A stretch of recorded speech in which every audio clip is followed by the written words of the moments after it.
spent so many nights thinking how you did me wrong, and I grew strong, and I learned how to get along, and so you're back from outer space. I just walked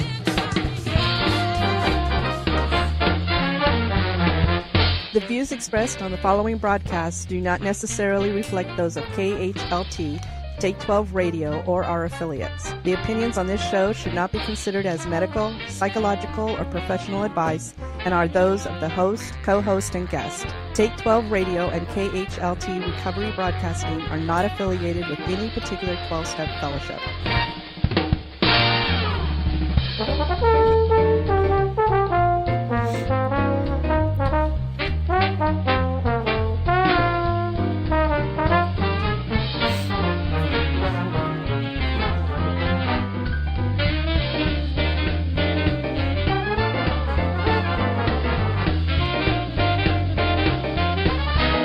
Now, here are your co-hosts, Toni, Bruce, and the Monty'man. I will survive. I will survive. I will once my pool goes up. Once your pool goes up, Yes. Toni is here talking about her swimming pool. Bruce is here. I am here. And we have this spread. Toni brought in fresh fruit. Yes. We have pineapple. This is what eating a piece of pineapple sounds like, right?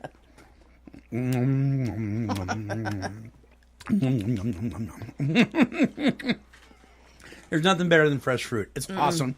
It's wonderful. And she brought in smart water. Boy, everything's smart now, right? Now we got smart water. Yeah, that's weird. It's sparkling. It's in a big old bottle. No, only yours is sparkling. Because you're mine's sparkling. only sparkling? Yours the only one sparkling. Oh, because I'm sparkly, she says. Well, welcome to the show. This is the Take 12 Recovery Radio Show, specifically The Great Reality.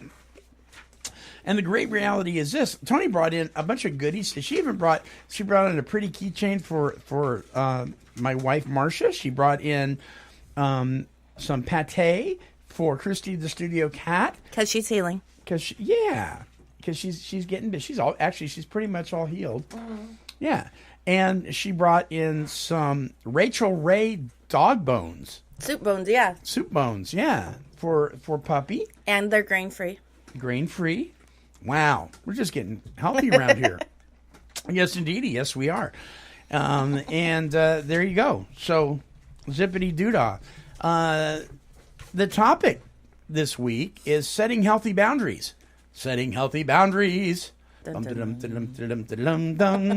be an interesting topic. Right? Yeah, setting healthy boundaries. Now, Yeah. I've set some boundaries that kind of backfired on me. And we'll talk about unhealthy ones too, but setting healthy ones is really the topic. So we're going to be doing that. But before I forget, and I want to make sure that I really plug this thing tomorrow.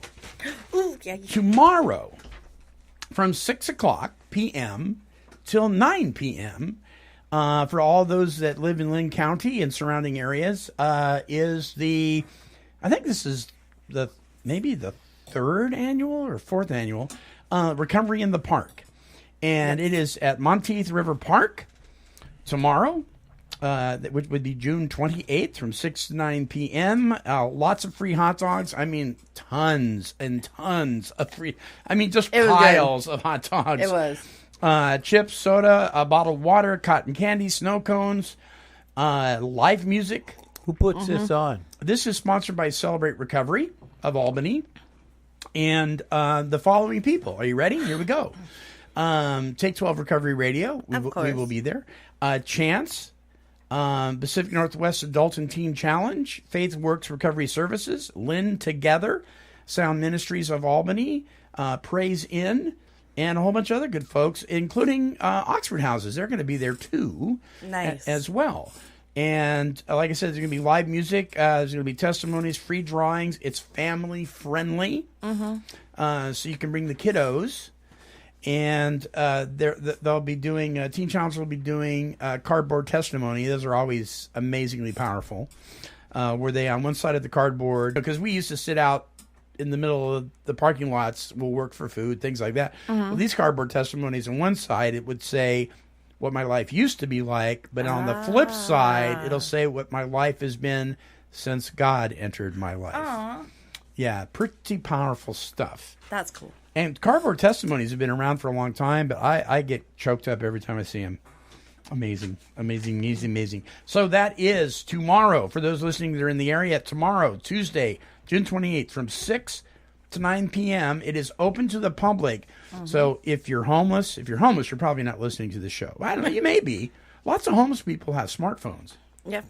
So maybe you are. So there's free food. It's for everybody. We want folks that are hurting to come and eat and listen and partake.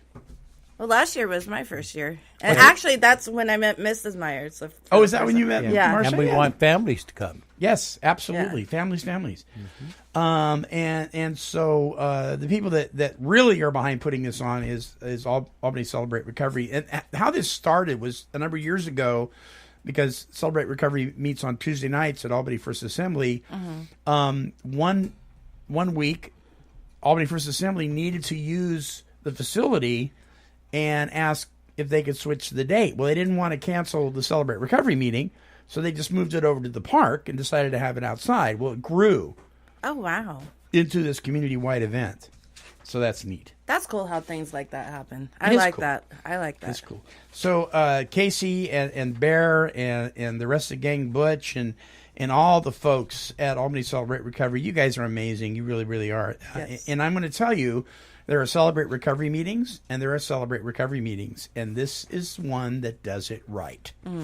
It's amazingly powerful. Okay. So that is there. Everybody come. Show up. We're going to be taking names. And those of you who don't come. I think I'll commit to be there. Good. Really? Yeah, and I don't commit to be a Bruce is going to be in the house. Bruce will be in the house because we'll have our booth there. People can meet Yes. Bruce. People can meet Tony. Yeah. Word. The gang's going to be all Bring together. bring a lounge chair. Well, Ooh, we'll I have some chairs comfortable too. ones for So you. yeah. I have about 6 chairs. I mean, the cloth ones, and I have With the cup holders? 2 sets of the ones that fold open, 2 of each. Yeah, absolutely. I'll bring Really. more fruit. I have Pineapple. Have lounge stuff. You know what I mean? Like the lay down one? Like you can I'm tan? going to give a lot of it to my friend Eve. Yeah, she's got a motorhome now, and that's the kind of life I live. Can I just say that fresh fruit is amazing? It is amazing. I'm afraid to get into the pineapple. No, y'all can have all the pineapple you want to. I'm not a pineapple person. Okay, I'll share it. Yeah, and if you bring your pets, bring water for them because it was really hot last year. And Yeah, it was warm last year. it was warm. See, now he's eating pineapple and Yeah. he's in heaven. that just Okay, today we're giving away the book Meditations for Success by Jennifer Odell. Good book. Courtesy of this giveaway is sponsored by Roger McDermott. So courtesy of Roger, Meditations for Success by Jennifer Odell. All right, and giving it away to the very first email. They're timestamped, so I'll know who you are. You send an email address, says, I want Meditations for Success.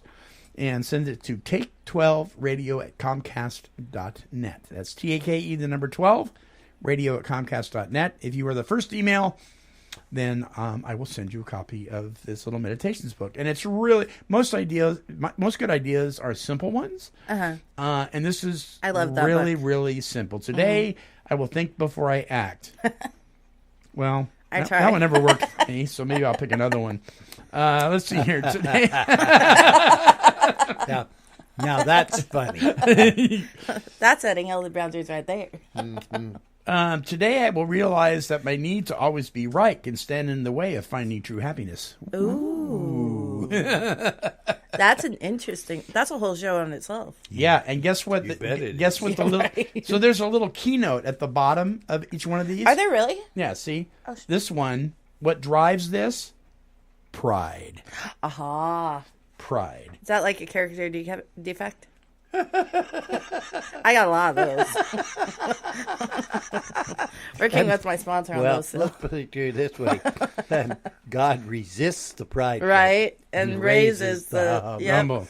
Yeah, so here's I another think one. It's a character defect. Yeah. Here's another one. I will take the mask off and let the real me out. What drives that?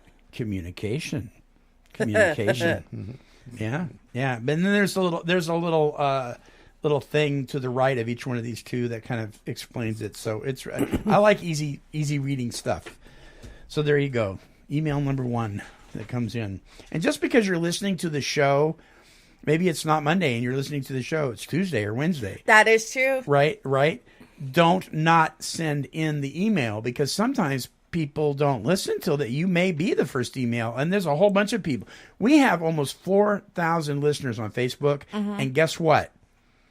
Most of them never send an email to win a prize. Because they think it's too late. Because they think it's too late. I'm living proof of that, because I won that big book way before I was ever. Yeah, the copy of the original manuscripts. Yeah.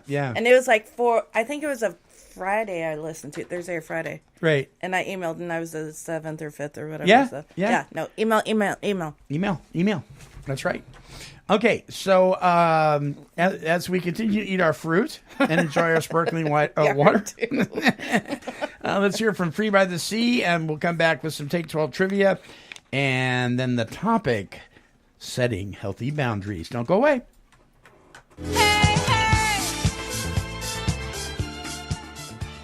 Free by the Sea is a drug and alcohol recovery center located in beautiful Ocean Park, Washington. This facility is amazingly gorgeous, but what's even more amazing is the integrity of the staff and the treatment provided for those wishing to recover from narcotic and alcohol addiction. The folks at Free by the Sea have a passion for presenting the solution to addiction for you or your loved one. To speak with an admission specialist, visit freebythesea.com or call toll-free 800-272-9199.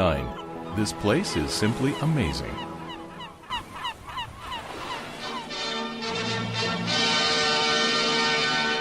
And now, Yep.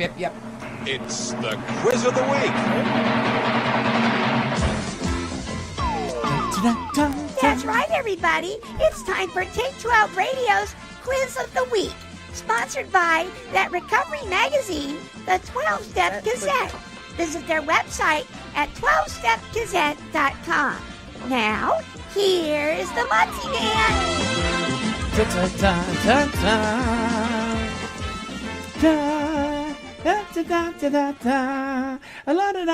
Oh, okay. Sorry. Okay, setting healthy boundaries in celebration of the topic. These are some of the world's most famous villains. The world's most famous villains. I did not cheat and Google it last night either. Well, listen. These are not multiple choice. You have to guess what they are, and this is what we call speed trivia. Speed trivia. So whoever gets it first. I can't hardly remember my name. I know. Me either. But you may do better at this than you think. That is some of the best sparkling water I've ever had, by the way. Yay. These are people that you definitely want to set healthy boundaries between you and them. These are some of the world's most famous villains. Are you ready? No, but we'll go. All right. Here we go. Number 1, he wants to suck your blood. The vampire. Dracula. Yes. The vampire. I almost said the devil.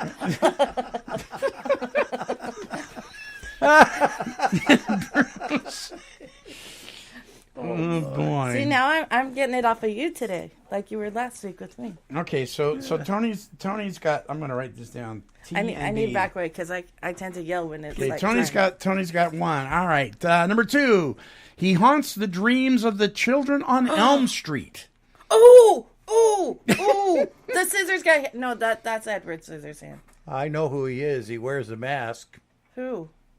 Oh, Freddy Krueger. Freddy Krueger. Yeah. You do have that correct. You didn't beep up. And Freddy Krueger. Well, because I can't remember Freddy Krueger. I just know who he is. He doesn't wear a mask though. He's actually his face is burned. Oh yeah, burned. Yeah. that's But right. he wears a mask. No, that's Jason. Oh, that's Jason. That's probably the next That answer is too. right. Yeah. Okay, here's number 3. Supposedly he fiddled while Rome burned. Huh? Nero? No, not Nero. Nero? Yes, Nero. Bruce. Okay, Bruce got one. Go, Bruce. Because I had no idea. Okay, number 4. She kidnapped Dalmatians for their fur. Cruella de Vil. Yes, Tony got that quickly. How in the heck?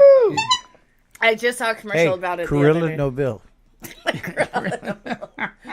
Who the hell would fiddle? Okay, now think of you guys think of the Victorian era in London. He was a famous serial killer.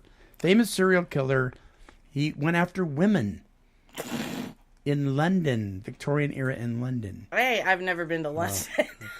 Okay. I'm still living. I know who he is. Who is he? Yeah. But I don't know his name. I can't think of his name. Jack I know that. The Ripper. Jack the Ripper. We're going to give it to you. He was in London? Yeah.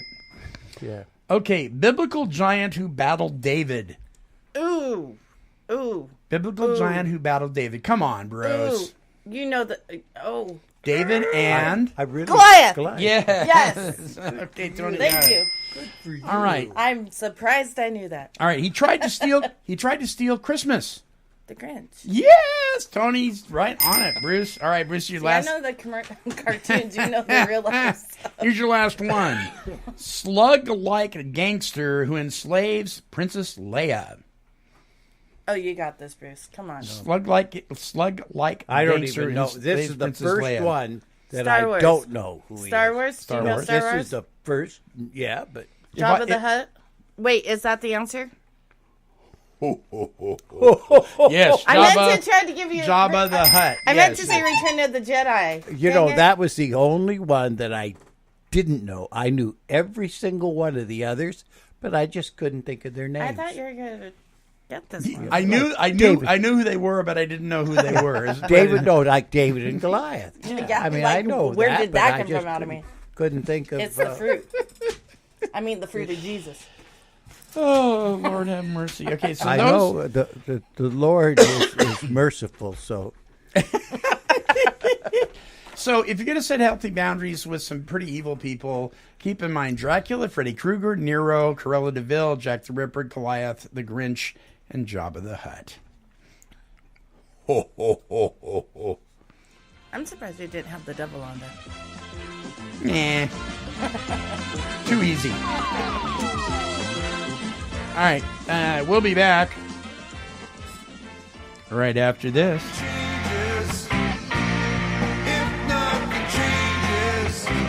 This is Tony Morosi from the recovery band Self-Esteem, and we're listening to the Take 12 Recovery Radio Show with the Monty'man on KHLT Broadcasting.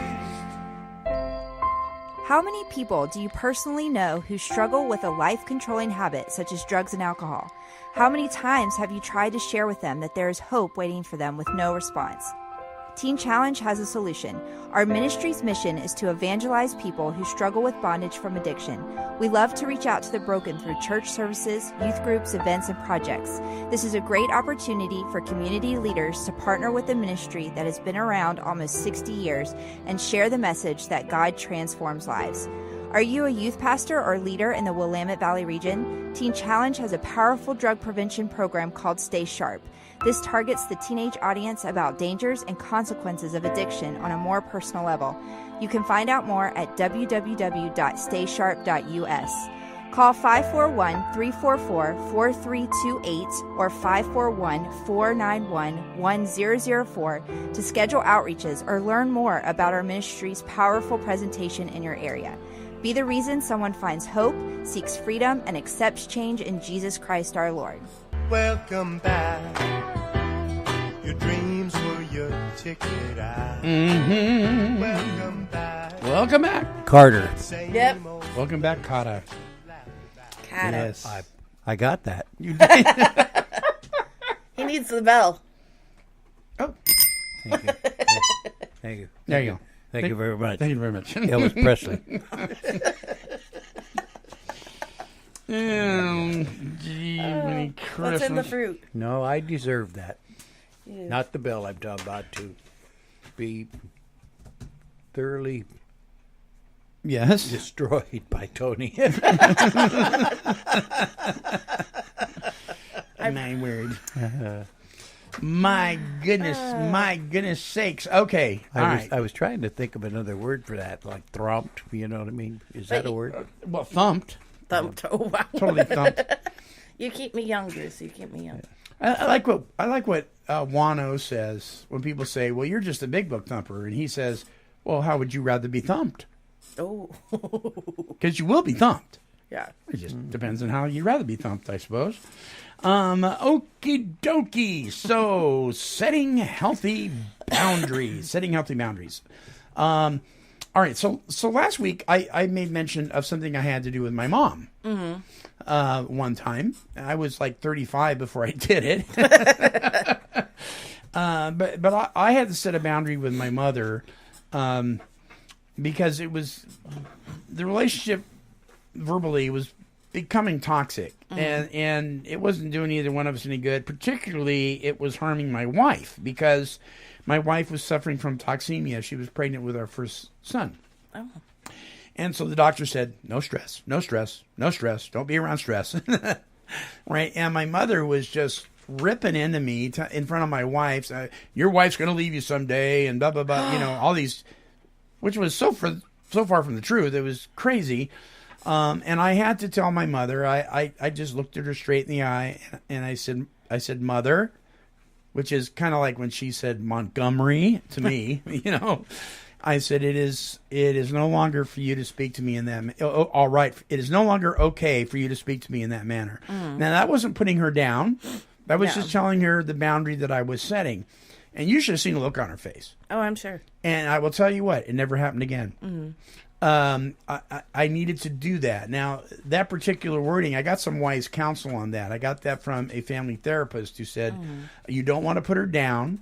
You don't want to be criticizing her. You just need to set this boundary with her. Now, that's just one example, an example of a situation that worked. That may not work for you, but I believe God kind of guided that whole thing in my case. These things look different for everybody.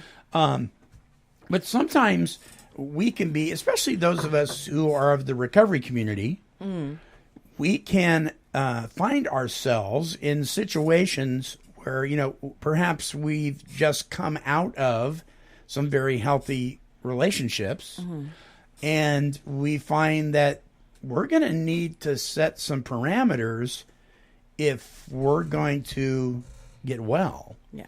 And one of the first parameters I ever had to set, it was a boundary I had to put on myself. It wasn't the other guy's fault. It wasn't the other guy's responsibility. And those were my old dope dealing buddies. And I had to put a boundary on myself that I wasn't going to be living in that particular home that I was living in. I had to get out. Yeah. And that's the boundary I put on myself. Now, I will tell you that you can set all the healthy boundaries in the world, and it will avail you too little if you do not. This has been my experience anyway. If you do not lean on the power of God to help you keep those boundaries in check, because I couldn't do it. I found myself returning to boundaries that I had set for myself many times until I was able to, to let God in and have Him do His work in me. Having said that, let's talk about this boundary thing. I'm sure we've all experienced having to distance ourselves, having to inform somebody that we can no longer, participate in the relationship. There's probably a million hypotheticals, here. Yep. So who wants to start? Let Bruce. Yeah, I'll chime in here because I really liked what you said at the last of this, Bonnie, that you had to lean on God. And oh, boy, did I see, ever. A lot of people, believe it or not, think that, believe it or not, listen to this, that somehow I'm weak because I go to God so much. But what I've learned is that in most cases, I don't have the ability or the strength or the fortitude to not only carry this thing out, but to take it to its end. You know what I mean? To stay the course. Stay the course. Yeah. On these decisions I make, and if I don't have him and his strength to move me, then it isn't going to work. It'll just crumble. Yeah, it crumbles eventually. The boundary it works will and it crumble. works until it doesn't work anymore. Yeah. So I need him, and I'm just really acutely aware of that.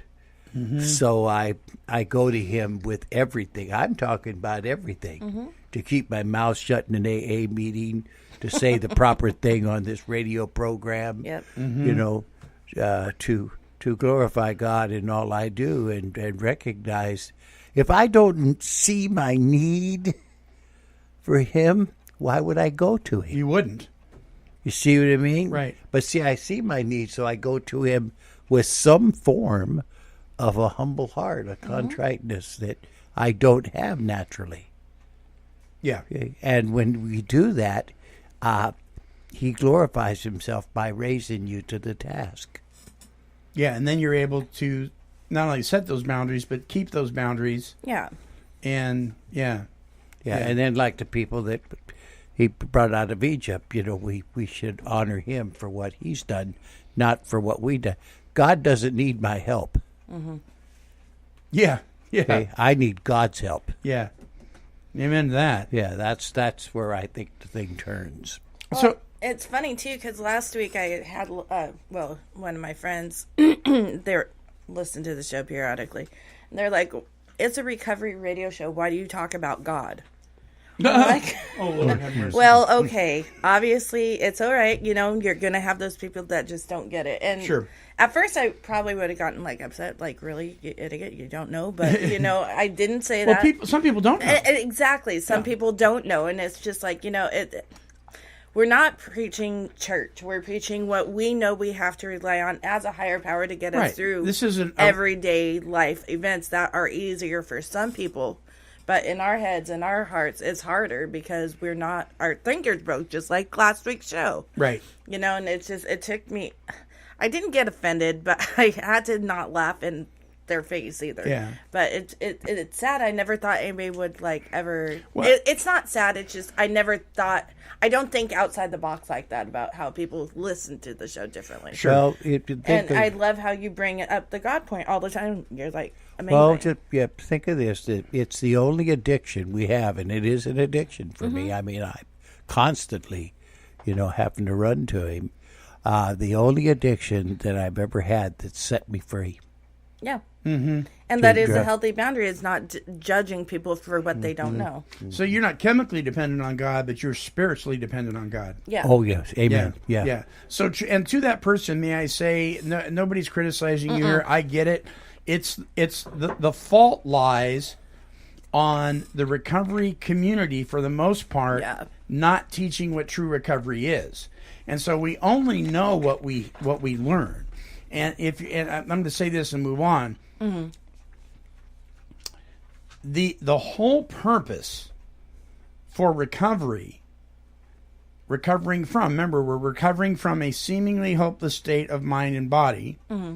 Okay, we're not recovering from alcohol. We're not recovering from methamphetamines. All those we do. They come with their own set of health issues and so forth. We're recovering from a seemingly hopeless state of mind and body, according to the literature. That's what it says. Now, you could agree or disagree, but that's what it says in the AA Big Book. Mm. Okay, so if we're going by that, then we also have to recognize that this whole thing is about learning to develop a relationship with a power greater than ourselves to set us free. Mm-hmm. Okay, if you're not teaching that in your group, you're in a bad group. Yeah. So now I've learned that, and I have this relationship. Now I'll talk about some of the things that I had to do. Yep. You see? And one of them, the things I had to do is stop hanging around with other people that were still using. Yep. And I still wanted to have my friends. Mm-hmm. And I was pulled there, and I asked for the strength to do that. I set boundaries with me and my mother, like you did, because they were becoming unhealthy. Mm-hmm. And it wasn't that I think it was a different relationship, but it was becoming unhealthy. She was feeding into my narrative, you know what I mean? Yeah. So I had to put boundaries on that, and that was really hard to do and to carry that out. Exactly. And then especially when I become the caretaker, you know? Yeah. It really got in the way, you know, my ideas and thoughts. So Right. I needed his help. So that's what I did. Now remember, in early sobriety, I had to be real careful. Yeah. But today, if I get tempted, it's a sign that my spiritual life isn't intact. Right. Therefore, the reason we talk about God in the spiritual walk. Yep. Yeah. See, so I see it as a blessing, Yep. not as a oh, I was triggered. Right. You know, Right. Right. No, there's something going on. Thank you, Lord. You see, and I go to Him and I ask Him to help me, and sometimes I'll have to get another human being to just bend down His path to help me pull these things out of the way that I've put up that I can't see, and then we see it, and then we take it to God. Okay, or my pride, or my unbelief, Exactly. you know, Exactly. or something of this nature, my lust, or my gluttony, or something, you know. And isn't that funny how that works when another person pops in and you're like, oh, wait, I needed to hear that. I was so blinded by my pride or my, you know, whatever, and not relying on God instead of your own personal opinion. And it's like, thank you. You know, I had that happen last week. A friend popped in. She's like, wait, hold on. And she was right. You know, she gave me the guidance, the information, the love, the calm it down, Tony type of, you know, and she used her own situation, and I'm not going to say who, you know, but, you know, I thank her for that, because then I'm like, okay, now I know I need to set, you know, at work a healthy boundary, because boundaries are not always a negative thing, and people take it that way. Oh, no, they can be absolutely liberating. Yeah. And it's to where either A, I don't ruin relationships or friendships, or B, I know I, like you were saying, can't fix the situation at hand. Yeah. And keep chipping at it until you wreck it. Or C, let people find out about other people on their own, you know. But I'm so grateful for that one friend who popped in last week and said, I'm going to say something here, and I don't want to be disrespectful or anything else like that, but see, I set some boundaries with my wife, you know, and I was setting those boundaries because it was truly affecting me emotionally and other things, okay? Right. Yeah. But see, I did that on a purely secular level. Yeah. You know, and that's something I can't make up for, but I like to tell people that we set these things and we think we're doing the proper thing, and we'll get everybody around us to agree to it. And yes, Exactly. and, you know, and you are, but maybe you're not. That's the importance of having a relationship with God, for you can take it to Him and get the answers from Him. And I totally agree.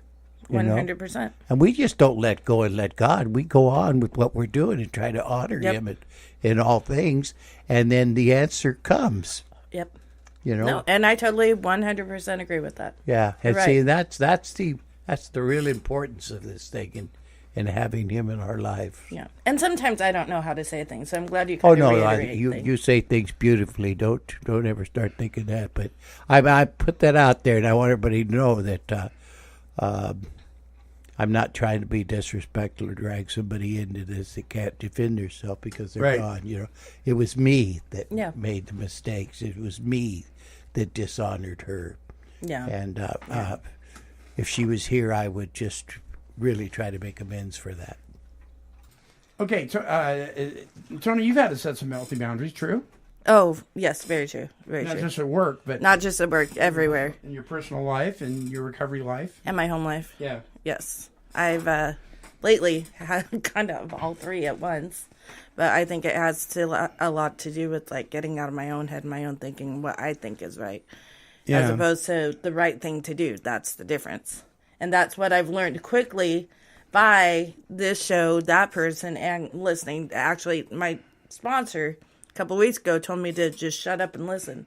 I looked at her like, what the heck are you talking about? And she goes, sometimes just be quiet and just listen. Sure. And I'm like, okay, one day at work, I was just like, or on the way to work, I'm like, I'll try this listen thing. I don't know what she means, but I'll try this listen thing. And it works.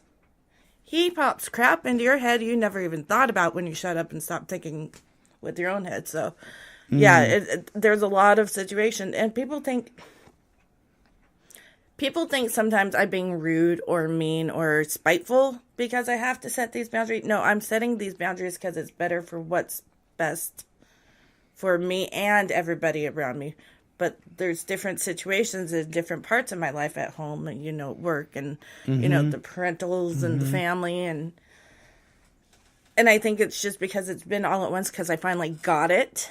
Yeah. That everybody's like, wait, we can't step on you anymore. Wait, you're not going to take this anymore. Wait, what happened to this friendship? Wait, why did you... Well, I need to be healthy to be able to be healthy for you guys as well. So I tried to set boundaries with my mouth. This guy told me I had a potty mouth, and I did. So, and I found it was still coming up in these things when I wanted to make a point. I would say things, and I thought I had to do that. And so I asked God to help me, and I stopped hanging around with others that did do that. And I mentioned that I lost interest when they would do this, and I was practicing the same thing. And see, that's a healthy boundary. Yeah. I think that we set. And we don't think that's a boundary, but by gosh, it is. It is. It's not easy to do. It hurts. It hurts, and it's harsh to other people, and it's, like mind-boggling to your own self. But at the end of the day, when you're at home, you're a lot calmer than you were three or 4 days ago. What do you mean it hurts? Sometimes there's like boundaries you have to set with certain people that you were close with, but situations have recently changed. Now it's like, I still love you, and I hate saying the but I'm loving you from a distance. I have to. Yeah, that's huge. Yeah, that is huge. And that's the hardest thing to do because you want to fix and you want to help and you want to. So what happens when we set a boundary with somebody, and let's just say we need to tell them, you know what, I have to tell you, and I try to put it on me, because I find it's received better that way, and not that they understand it clearer, I guess. Well, yeah. And I say, look at because of my own personal growth and my need to mature in some areas, I'm going to need to distance myself from you, and this is on me. This is a decision I'm making. I can't tell them not to take it personally because that's rude in itself. Of course they're going to take it personally. Yeah. But I have to really internalize and say, I need to do this for me. I hope you can respect this. So for the time being, I'm going to need to keep my distance or whatever. Whatever the situation requires of me to say to them. And then here's the key.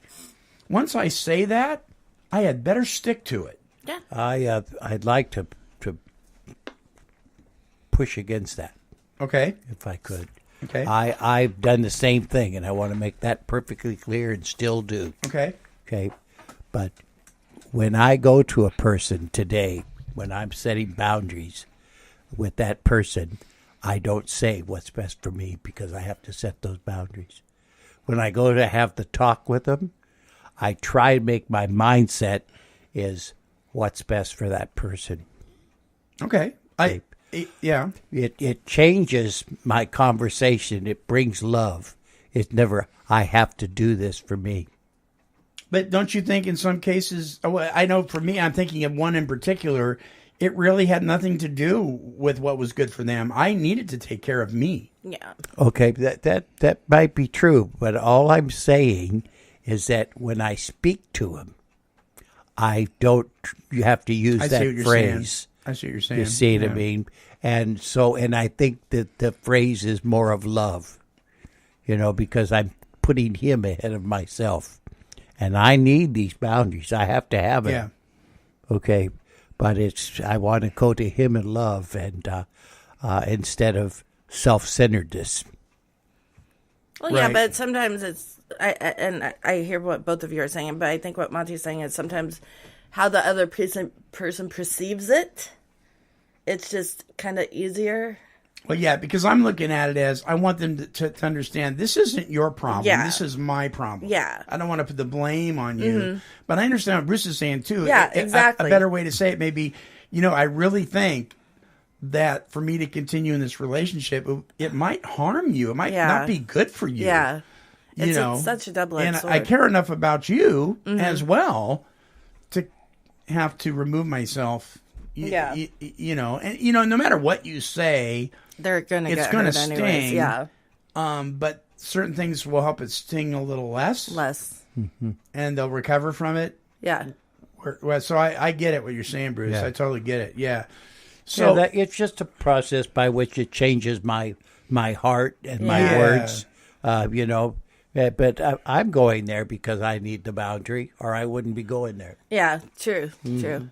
So I had to remove myself from a whole group of people several years ago when we left our church. Oh, I remember that one. Yeah. Me too. And I had to, my wife and I, primarily, number one, for the sake of our son who was underage, had to separate ourselves from that particular church because what they were teaching was the doctrine of demons. I mean, it was demonic in nature. It looked real good. It looked real biblical. It looked real godly. But when you got to the root of it, it was pure evil. Yeah. And we had to remove ourselves from that for the sake of our son. And later, that particular denomination worked all that out, and that particular church doesn't do that anymore. But we had to remove ourselves. In doing that, we lost some friendships that were, 18 years of age. And people weren't 18. The friendship was 18. Friendships, yeah. Yeah, and we had to count the cost, our family count the cost with each other and say, this is what's going to happen more than likely, and sure enough, it did. And so sometimes when you're setting a boundary, you have to count the cost. Yep. Because is this a healthy boundary? Then whatever the cost, you need to do it. Now, unhealthy boundaries are ones that I believe that I can make out of resentment. Say, well, I'm cutting myself off from you because I don't like the way you treat me, and then I ignore you. I don't want anything to do with you. If I see you in the store, I'm not even gracious enough to say hello. Yep. I've got all these bad attitudes going on because don't you know I'm setting a boundary? Yep. That's not good. And that's one we don't like to talk about. Right. Do you remember when you had to do that? And I remember it very clearly. And then at the same time, and this is the marvelous thing about what people have to understand, I had to do the same thing Monty did. I had to evaluate where I was at and was I doing the proper thing? And I was being pulled by all these individuals to go along with them. And I stayed the course. And I felt led to do that. But you see, where did I get that guidance from? From him. And Monty made a decision to leave. And Monty helped me to know that I was supposed to stay where I was at. Right. It was a thing that was a group of people. Yeah. But so here he's having to leave, and he's encouraging me to stay the course and to it was Isn't that the craziest absolutely crap? Marvelous. And we use the same thing for guidance. Yeah. Yeah. It just absolutely. It's not two different things. No, it's not. It was one way. Yeah. You betcha. Okay. You betcha. I've had to set boundaries with people concerning this radio station. Yeah. There have been people that looked real supportive. They were all on board with us. And then when it got down to the bottom line, it was all about what they could get out of it. Yep. And they could give a rip about actually supporting this station. Now, do I treat them disrespectfully today? No, Many of them are still friends with me on social media. Mm-hmm. I treat them with respect. I get things in the mail about their goings-ons, and I don't read them. I just toss them in the trash. I'm not interested. Yeah. How do you do this email thing? And What's that? The internet. How do you deal with that? Because you are on there. Right. You mean Facebook? as Facebook, like and hate mail and stuff like that? Well, Facebook and things like that, and all the things you read. And how do you set those boundaries, and what do you do? Right. Well, one of the things that I've discovered about posting this show on Facebook is how I post it will reap how people respond. Exactly. Mm-hmm. And if I want people to be right fighters and angry with me and get all upset, I can use a certain kind of wording and do that. And talking heads on the radio do that all the time. Mm-hmm. That's part of their strategy. Or I can present it in a way that's palatable and still is what they call a hook in media, and still get people to listen. And what I've noticed is the snide, negative responses over the years have gotten less and less because I'm staying out of the political arena. Mm-hmm. When I post, I've got a Facebook for that. Don't worry. Yeah. But when I post Take 12 Radio's Facebook, I'm pretty much posting the show or a biblical devotional that I've written in regards to recovery, and I try to keep it limited to that for the 99.9%, and the response is good. Yeah. Because what I found is people that really hate what the show's about or whether they stop listening anyway. Exactly. And the ones that continue to listen, bless their heart. Mm-hmm. But on occasion I get hate mail. But this is where God has taught me. What I was talking about is what I've seen is the addiction to the phones and the addictions to the Facebook. Oh, okay. You know what I mean? Yeah. And the easiness it is by which to join in that. Right. I just thank God that I've never been adapted to that, and I don't want to be. Well, I use it for what it's intended for the show, to help promote the show. Yeah. And because there are so many people that the only technology they use is social media, I want to have this show there and available for them. Yeah. It's like making the approach to the newcomer. You can't wait for them to come to you. You need to make the approach to them. So that's what I'm doing. I'm making the approach to the people on social media. Gotcha. And he has had a couple polls where it's been kind of like crazy. But what do you mean polls? Like he'll ask a question, then you have like kind of like the president like voting. Everybody's a freaking political politician, He has those type of questions, and then all the like right fighters are, I know what's best for everybody in the world. Comes out like when I said, I took a poll. I said, is it recovered or recovering? And I did that a week before the show we did on the topic. Mm-hmm. And you should have seen the people come out of the woodwork. Everybody was a counselor. I didn't say what I was in favor of or what I just said, is it recovered or recovering? And people were yelling at me. Right? And I didn't even say locks. It's just a question, you guys. Calm down, take a breath. And it's funny, too, because it's like, really? See, the Lord was good to me because, I would respond to that. Oh, it took me everything not to, because the Italian stallion wanted to make come out and me and be like, really? You're not even, I love you. I know who most of you are, but you're not a counselor. It's a question. It was a very bland question, just like you put out. That one cracked me up. I would love that one. That was funny. Anyway, today it's a lot different for me. I set boundaries, and I don't go places that I know are unhealthy. Mm-hmm. And it's not because they're going to make me drink. It's because of what I put in seems to come out. You know what I mean? Sure. So I don't want that because I'm just like everybody else. If I hang around people that are cussing and have potty mouths, I'm going to have a potty mouth, and I'm going to do it with the people that don't. Yeah. See, so I stay away from that, and I set those kind of boundaries. And God says, "No, you don't got no reason to be there." Yeah.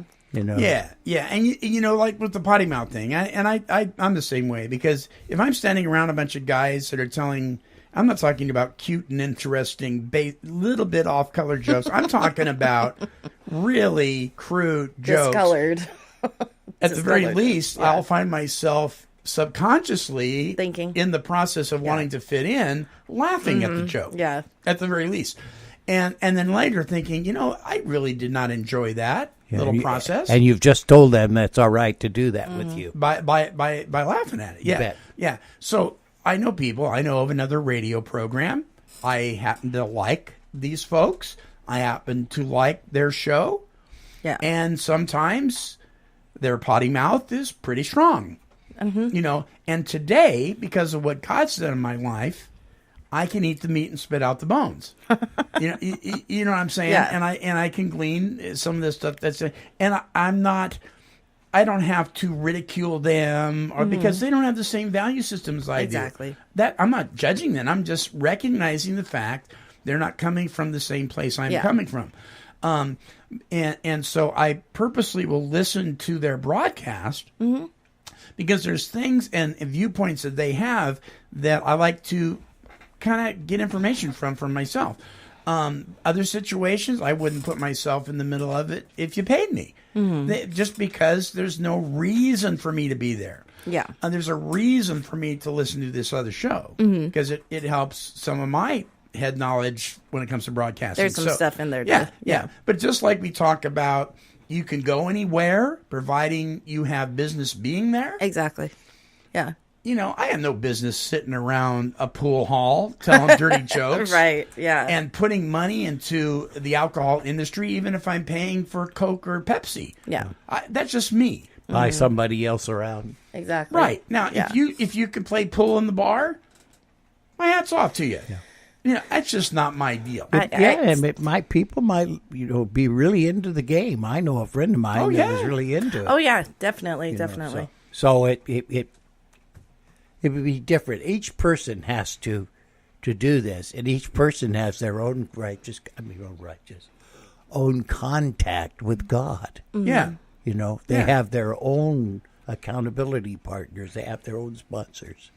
You see what I mean? Right. And so it looks differently, people, but it's the same method by which we examine ourselves and then take it to God. Mm-hmm. He's the only one. Mm-hmm. We don't know our own hearts, much less somebody else's. Just like those unhealthy boundaries. Mm-hmm. Right. And and I love what you said about the internet. I think that's true. So we don't get involved. We just don't get in there and try to change these people's lives or rub elbows. You know. And let me tell you, some of the most profound, educated people I have ever met when it comes to addiction, addictive illness, and recovery from that, have in other areas of their life, I would no more spend time with them than the man on the moon. But when it comes to this issue, I'm down south at a conference, and I'm hanging out with them. Exactly. I'm reading their books. I'm gleaning from them their area of expertise because I value that, but I wouldn't go golfing with them. Well, yeah, and I think just because they have different things they do or values or whatever doesn't mean they don't have something good in them that you can get from that. Like you said, you know. Yeah. And so why don't we go golfing with them? Because I don't enjoy golf. Because then you get the other side.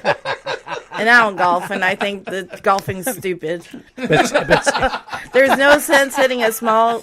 Oh, see, I almost said the potty mouth word. Small ball into a hole. It doesn't interest me to hang out and with then them you're in hot, those circles. And then you need some smart water. Because of the topic we were talking about, I really believe that we don't go golfing with them because we don't want to place ourselves in a position where we're being fed this stuff that's negative. Right. You know, we really have to learn that that's bad for us. You know, we don't want to do that. I can knock it off.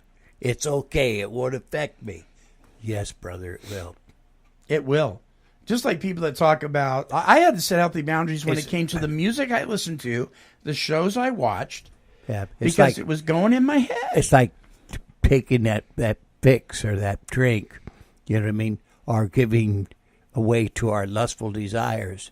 Once we do that, then it's easy to do it a second time. It's easier, let's put it that way. Well, if you get away with it, you'll repeat it. Yeah. And then it starts to fester, and it starts to become an obsessive thing and thought, and that doesn't conform to reason. Now you're in trouble. Then the relapse happens. So I had to, there's been a couple of people specifically, locally, that I've had to set boundaries with. And I have had to cut off all communication. Oh, yeah. And I really didn't, I didn't want to, but they were so toxic and they were constantly attacking my family or even me, to the point where, you know what, my head wasn't in a good enough spot to react in a godly manner, so it was best just not to participate at all. I'm just not at a maturity level where I could do anything other than harm. So I've had to say, you know what? One of the guys lives right down the street from me, and I don't engage. I just don't. Yep. And, it's just the way it is. And nothing's come of it other than the fact that I'm a lot more peace. Because if I start to engage, I start getting angry and I start misbehaving. Well, the crazy thing is I cut off somebody a long time ago, and it goes back to one of our shows very first, when I was first a co-host. And out of nowhere, out of the blue, months later, well, just yesterday, everything she did, she made this huge amends. Like, I didn't put any thought into it. I just said, I forgive you, and left it at that. But I'm like, something obviously happened in her life where God came in. Isn't that wonderful? I'm still baffled, and I let her know I forgive her, but it was crazy. Be baffled. I'm staying that way, because if I put too much thought into it, it's going to just consume me. Yeah, be baffled. Yeah.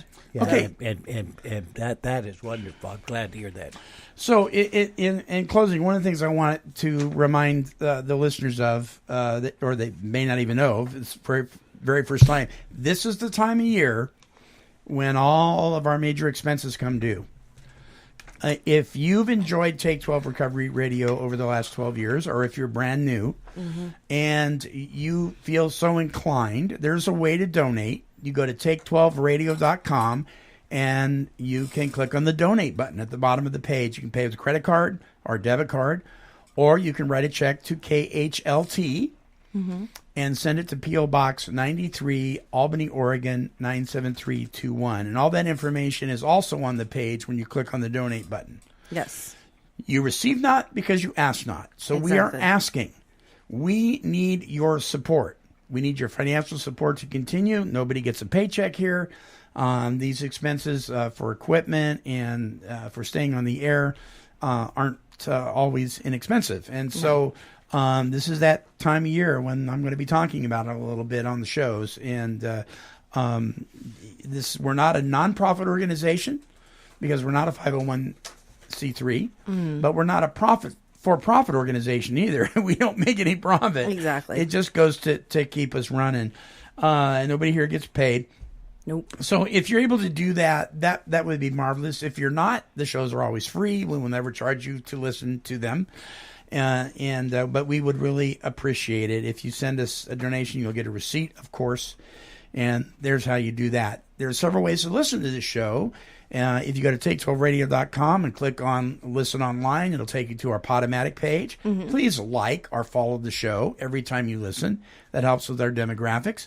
You can follow us on Facebook or on Podomatic. You can follow us on YouTube as well.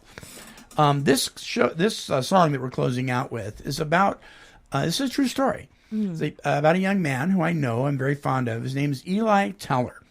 Eli Tellor is an up-and-coming country western amazing musician. This is a song he did years ago. He's quite more advanced than from this particular recording. Yeah. But his mother was an active addict. And this is a story about him taking her to treatment and setting boundaries with her and saying, this is what I've had to do. I don't even know if we can be friends again. We'll see. I hope so. But he had to set some healthy boundaries. So here's Eli Tellor with his song, As I Watched You Go.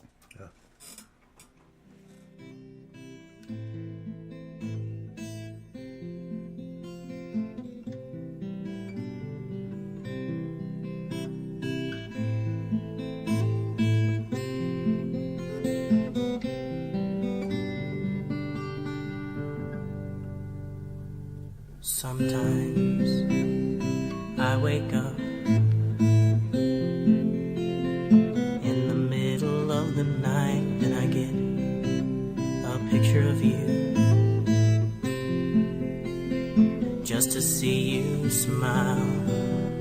It's no secret now, everybody knows. And my heart was broken as I watched you go.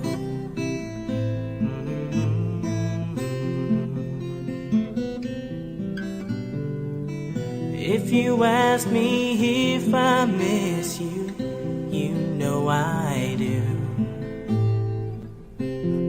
Do you miss me too? If you ask if we can be friends again, Lord, I don't know. 'Cause my heart was broken as I watched you go.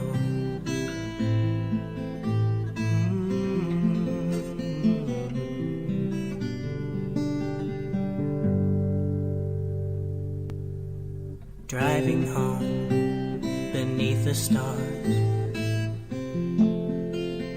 wondering where you are. Are you safe? Are you alone? Do you need my hand to hold? It's no secret now, and it's about to snow. And my heart was broken as I watched you go.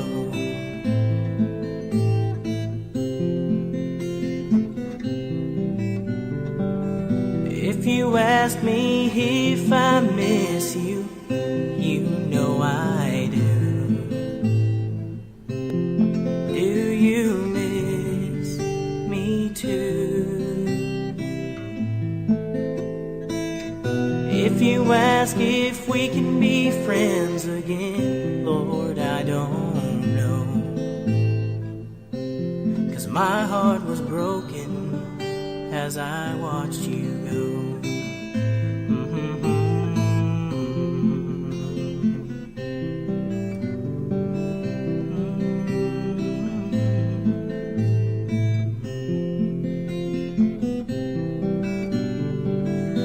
If you ask if we can be friends again, I sure hope so.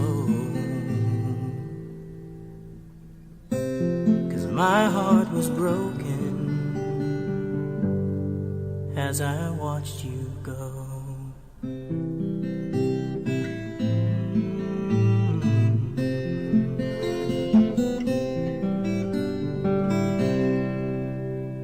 Eli Tellor, As I Watched You Go. Until our next broadcast, this is the Monty'man along with Toni and Bruce. We're wishing God's perfect serenity for you. This has been a broadcast of Take 12 Recovery Radio and KHLT Recovery Broadcasting.